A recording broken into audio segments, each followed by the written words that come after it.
ভাইজান আর আমার সম্পর্কর বয়স অলমোস্ট 6 মান্থ অ্যান্ড যদিও অনেক কম সময় বাট তারপরও এরই মাঝে আমি ওর মাঝে একটা ভালো মানুষের সন্ধান খুঁজে পেয়েছি।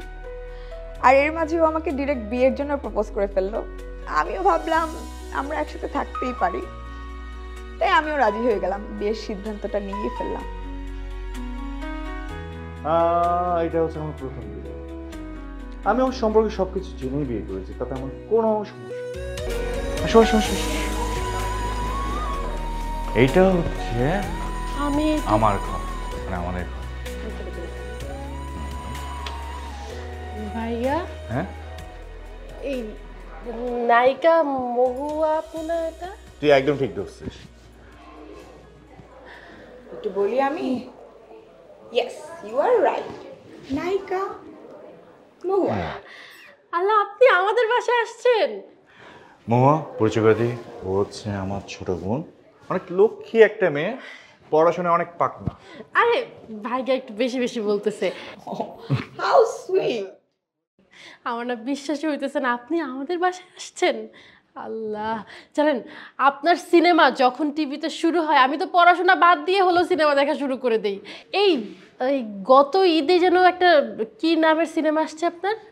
হ্যাঁ, গত ঈদে একটা সিনেমা রিলিজ হয়েছিল আমার, সেটার নাম ছিল কি, বদমাইশ। ইয়েস ইয়েস, বদমাশ। আমি কিন্তু টিভিতে আপনার ইন্টারভিউ দেখেছি। জানেন আমার না খুব ইচ্ছা ছিল আমি আপনার সিনেমাটা হলে গিয়ে দেখব, কিন্তু আমার ফ্যামিলি তো আর অ্যালাউ করে না। তারপরেও আমি ভাবছিলাম যে কলেজের ফ্রেন্ডের সাথে কলেজ বাঙ্ক দিয়ে গিয়ে সিনেমা দেখব, কিন্তু যখন শুনলাম সিনেমার টিকিটের দাম 400-500 টাকা, এরপর আর যাই নাই। ও সরি, মাই ব্যাড লাক। আচ্ছা ভাইয়া, তুমি তারে কই পাইছো? সে আমাদের বাসায় আসতে রাজি হয়েছে কিভাবে? আচ্ছা আচ্ছা আপু, আপনি কি আমাদের বাসায় শুটিং করবেন? কি বলে ও? আরে পাগল, তোর সমস্যা কি? হ্যাঁ, তোর কোনো সমস্যা আছে?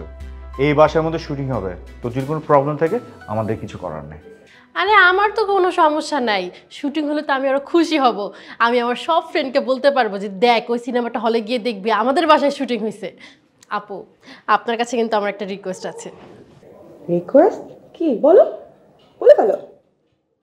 আপনার সিনেমায় কিন্তু আমাকে ছোট্ট একটা ক্যারেক্টার হলেও দিতে হবে। আমি না অ্যাক্টিং করতে চাই। আপনি তো নায়িকা, আমাকে নায়িকার বান্ধবীর চরিত্র দিলেই হবে।